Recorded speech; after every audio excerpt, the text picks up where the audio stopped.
Yoab anak Seruya mengetahui bahwa hati raja merindukan Absalom, maka ia menyuruh orang ke Tekoa menjemput dari sana seorang perempuan yang bijaksana.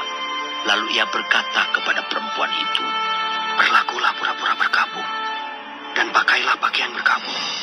Janganlah berurap dengan minyak, dan berlakulah seperti seorang perempuan yang telah lama berkabung karena seorang mati.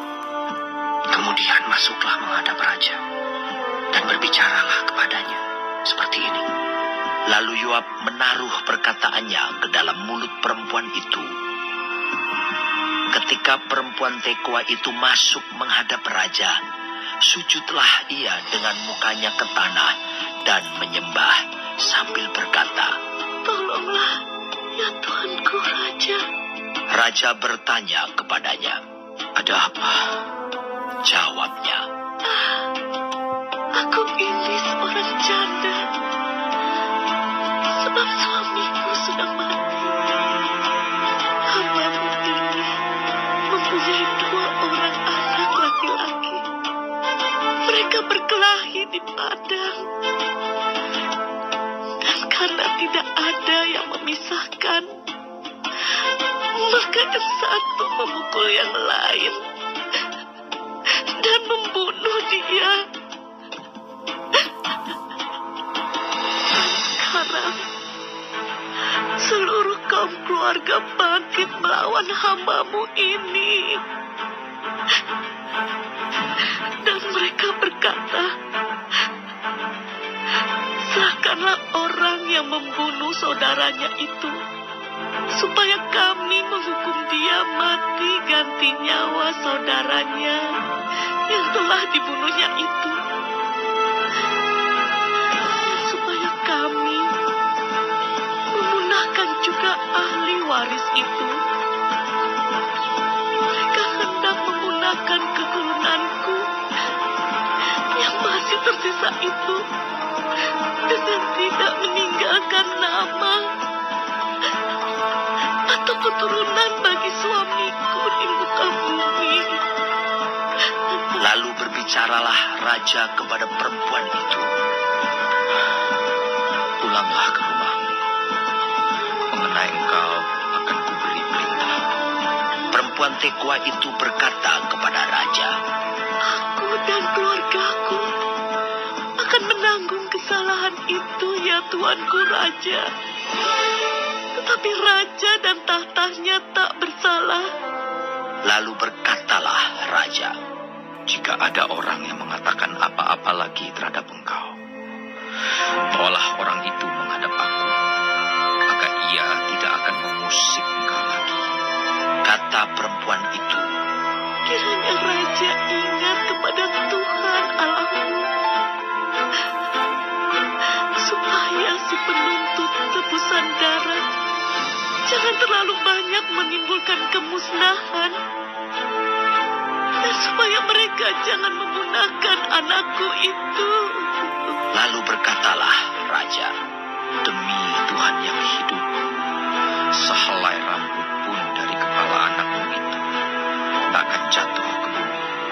Kemudian berkatalah perempuan itu, Izinkanlah hambamu ini berkata sepatah kata lagi kepada Tuanku Raja. jawabnya. "Katakanlah." Berkatalah perempuan itu, Mengapa Raja merancang hal yang demikian terhadap umat Allah? Oleh karena Tuanku mengucapkan perkataan ini, maka Tuanku sendirilah yang bersalah dengan tidak mengizinkan pulang orang yang telah dibuangnya. Sebab kita pasti mati. Kita seperti air yang tercurah ke bumi yang tidak terkumpulkan. Tetapi Allah tidak mengambil nyawa orang, melainkan Ia merancang supaya seorang yang terbuang jangan tinggal terbuang dari muka-Nya. Maka sekarang aku datang mengatakan perkataan ini kepada Tuanku Raja, karena orang banyak itu telah menakut-nakuti aku. Sebab itu pikir hambamu ini, baiklah aku berbicara dahulu dengan raja. Mungkin raja mengabulkan permohonan hambanya ini. Sebab raja akan mendengarkan aku dan akan melepaskan hambanya ini dari tangan orang yang hendak memunahkan aku dan anakku bersama-sama dari milik pusaka Allah. Juga hambamu ini berpikir, perkataan Tuanku Raja tentulah akan menenangkan hati, sebab seperti malaikat Allah, demikianlah Tuanku Raja yang dapat membeda-bedakan apa yang baik dan jahat. Dan Tuhan Allahmu kiranya menyertai Tuanku. Lalu raja menjawab, katanya kepada perempuan itu, Baiklah, jangan sembunyikan kepadaku apa yang hendak kutanyakan kepadamu. kata perempuan itu. Berkatalah kiranya Tuanku Raja. Kemudian bertanyalah raja, Adakah Yoab campur tangan dengan engkau dalam semuanya ini? perempuan itu menjawab, Demi hidupmu Tuanku Raja, tidaklah mungkin untuk menyimpang ke kanan atau ke kiri dari segala yang Tuanku Raja katakan. Sesungguhnya hambamu Yoab yang memerintahkan daku. Dialah yang menaruh ke dalam mulut hambamu segala perkataan ini, dengan maksud untuk mengubah rupa perkara itu. Maka hambamu Yoab melakukan perkara ini. Tetapi Tuanku bijaksana, sama seperti malaikat Allah, sehingga mengetahui semua yang terjadi di bumi. Sesudah itu berkatalah raja kepada Yoab, Baik, kukabulkan permohonan ini. Pergilah, bawalah kembali orang muda Absalom itu. Lalu sujudlah Yoab dengan mukanya ke tanah dan menyembah sambil memohon berkat bagi raja. Dan Yoab berkata, Pada hari ini, hambamu mengetahui bahwa Tuanku Raja suka kepada hamba. Karena Tuanku telah mengabulkan permohonan hambamu ini. Lalu bangunlah Yoab, ia pergi ke Gesur dan membawa Absalom ke Yerusalem. Tetapi berkatalah raja, Ia harus pergi ke rumahnya sendiri. Jangan ia datang ke hadapanku.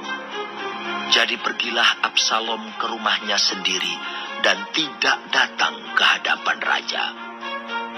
Di seluruh Israel tidak ada yang begitu banyak dipuji kecantikannya seperti Absalom. Dari telapak kakinya sampai ujung kepalanya tidak ada cacat padanya. Apabila ia mencukur rambutnya pada akhir tiap-tiap tahun, ia mencukurnya karena menjadi terlalu berat baginya. Maka ditimbangnya rambutnya itu 200 shikal beratnya, menurut batu timbangan raja. Bagi Absalom lahir 3 orang anak laki-laki dan seorang anak perempuan yang bernama Tamar. Ia seorang perempuan yang cantik.